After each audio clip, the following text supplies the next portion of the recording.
नमस्कार, नमो बुद्धाय। मैं सुशील कुमार और आप इस वक्त देख रहे हैं टाइम्स ऑफ गाजीपुर। आज मैं चर्चा करने वाला हूं विशेष एक पर्व या त्यौहार के बारे में, जिसके बारे में आज सोशल मीडिया में बहुत सारा पोस्ट आपको जानने और समझने और सुनने को मिल रहा है।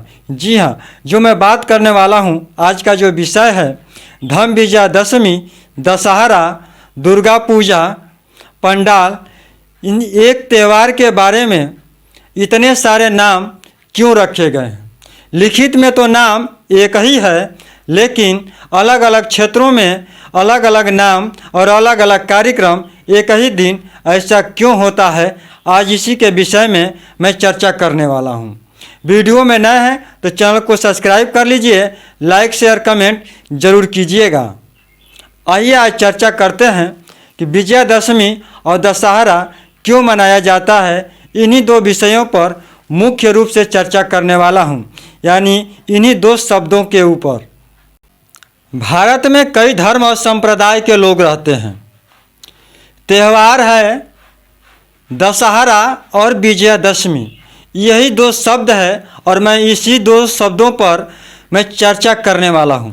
तो सबसे पहले आइए मैं चर्चा करता हूं दशहरा। यह शब्द को थोड़ा सा स्लो मोशन में बोल कर देखिए, आपका इसका अर्थ ऑटोमेटिक समझ में आ जाएगा। नहीं समझ में आ रहा है तो आइए मैं इसकी विस्तृत चर्चा करता हूँ। दशहरा का थोड़ा सा संधि विच्छेद कर लीजिए, 10 को अलग कर दीजिए और हरा को अलग कर दीजिए, आपको बात पूर्ण रूप से समझ में आ जाएगा। 10 का मतलब होता है 10, यानी 10 लोग या 10 सामान। अंक में 10 और हरा, इन दोनों शब्दों को जोड़कर यह पर्व या त्यौहार मनाए जाने वाला इस त्यौहार और पर्व का नाम दशहरा ही क्यों रखा गया, इन दोनों शब्दों का जोड़ यह बताता है। तो इसकी व्याख्या करने पर या इसकी जानकारी लेने पर बहुत से लोग इसके बारे में मनगढ़ंत कहानियाँ या काल्पनिक कहानियों का जिक्र हमेशा करते रहते हैं। आजकल 10 दिनों से यह कार्यक्रम भी कुछ गांवों में या भारत के कुछ राज्यों में बहुत ही तेज़ी से चल रहा है। दशहरा के बारे में जब आप चर्चा करते हैं और पूछते हैं तो लोग यही बताते हैं, एक समय की बात है, यानी इसका कोई डेट और कोई तारीख बिल्कुल ही फिक्स नहीं है। दशहरा मतलब रावण का वध कर दिया जाता है। राम के द्वारा रावण के वध को कर देना ही उसी तारीख को, उसी दिन को दशहरा मनाया जाता है। अब दशहरा इसलिए मनाया जाता है कि रावण का 10 मुख था और 10 मुख वाले आदमी को हत्या कर दिया गया, यानी उसको मार दिया गया, उसका वध कर दिया गया राम के द्वारा।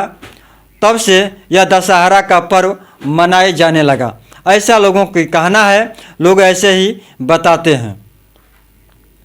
लेकिन एक ऐतिहासिक घटना में जाएं तो इसी भारत के भूमि पर कुछ अलग संप्रदाय और धर्म के रहने वाले लोग हैं, वो कुछ उनका ही कुछ बात अलग ही है। हालांकि मैं दोनों लोगों का बयान नहीं सुनवा सकता हूं, क्योंकि मेरे पास उतनी टेक्नोलॉजी, उतनी व्यवस्था नहीं है। मैं बातों से ही मैं बात रख रहा हूं और आपको बता रहा हूं।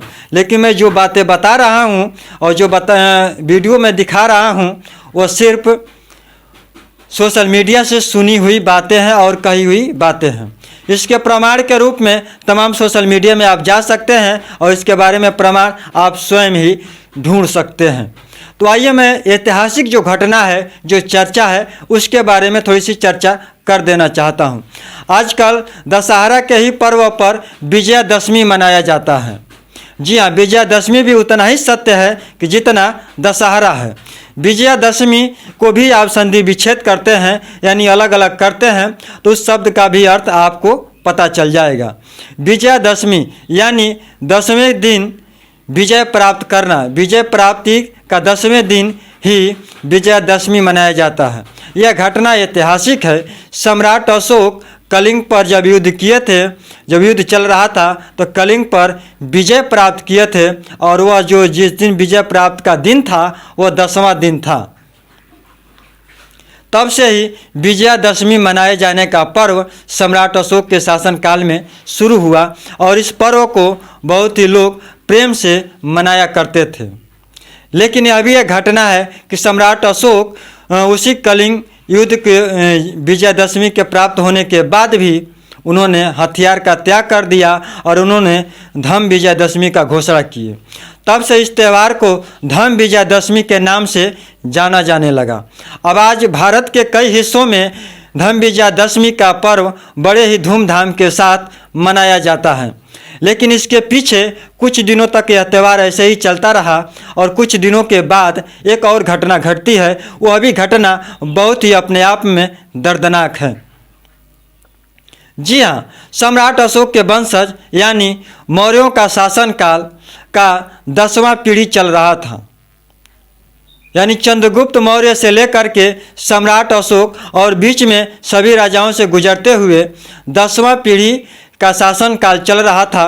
10वें पीढ़ी का जो राजा थे उनका नाम था बृहद्रथ मौर्य, जो 14 वर्ष के समय में शासन सत्ता को यानी राजगद्दी को संभाले थे, जिनकी राजधानी पटना में पाटलिपुत्र के नाम से जाना जाता था। आज भी वह पटना है और उनकी खंडहर और जिस वो भूमि पर थे आज भी वह भूमि मौजूद है, वो चिन्हित है आर्कियोलॉजी विभाग के द्वारा। वहाँ भी पर्यटक आते जाते हैं। लेकिन मैं विषय में चर्चा कर रहा हूँ विजयादशमी। जी हाँ, मैं भारत के कुछ षड्यंत्रकारी लोग जिनको धम्म या भारत के उन्नति, भारत का विकास और भारत में शांति व्यवस्था बिल्कुल ही उनको पसंद नहीं था, इसीलिए मौर्य वंश के 10वें राजा यानी बृहद्रथ मौर्य की धोखे से हत्या कर दिए। हत्या करने वाले व्यक्ति का नाम पुष्यमित्र शुंग बताया जाता है। यह भी इतिहास में दर्ज है और इतिहासकार के जानकार लोग बताते हैं। यूट्यूब या सोशल मीडिया, फेसबुक में तमाम सोशल मीडिया प्लेटफार्म पर इसका प्रमाण आपको मिल जाएगा, वहाँ से जाकर के देख सकते हैं। तो धोखे से पुष्यमित्र शुंग ने इसी विजयादशमी के दिन ही पाटलिपुत्र में सेना के सैन्य परीक्षण के दौरान शाम के वक्त हत्या कर दिए थे। तब से यह पर्व दशहरा के रूप में मनाया जाता था, क्योंकि 10वें पीढ़ी का जो राजा का हत्या किया जाता था वो 10वां पीढ़ी था। पूरे 10 पीढ़ियों का सर्वनाश कर दिए, यानी उनका शासन, उनकी व्यवस्था सबको समाप्त कर दिए। तब से यह विजयादशमी और दशहरा का पर्व शुरू हुआ। लेकिन यह भी एक अजीब बात है कि भारत में दोनों धर्म के, दोनों संप्रदाय के लोगों के समर्थक उतना ही मौजूद रहे और आज भी दोनों लोग अपने अपने हिसाब से यह त्यौहार भारत के कोने कोने में मनाते रहे हैं। सत्य और असत्य आज भी जिंदा है। दोनों लोग अपने अपने त्यौहार को बड़े ही धूमधाम से मनाते हैं। मुझे उम्मीद है कि हमारी बातें आपको समझ में आ गया होगा कि दशहरा किसे कहते हैं और विजयादशमी किसे कहते हैं। इस त्यौहार के बारे में दुर्गा पूजा, दुर्गा पंडाल, यह भी एक लंबी विषय है। यदि इसके बारे में आप जानना चाहते हैं तो आप कमेंट बॉक्स में ज़रूर लिखिए और ज़्यादा से ज़्यादा लाइक कीजिए, शेयर कीजिए और इस वीडियो को ज़्यादा मजबूत स्थिति में पहुंचाएंगे तो मैं अगले भी इस त्यौहार से जुड़े हुए अगले भाग के बारे में भी मैं दूसरा पार्ट लेकर के आऊँगा। लेकिन आप देखना चाहेंगे और इसे पसंद करेंगे तब। फिलहाल अभी के लिए इतना ही। नमस्कार, जय भारत।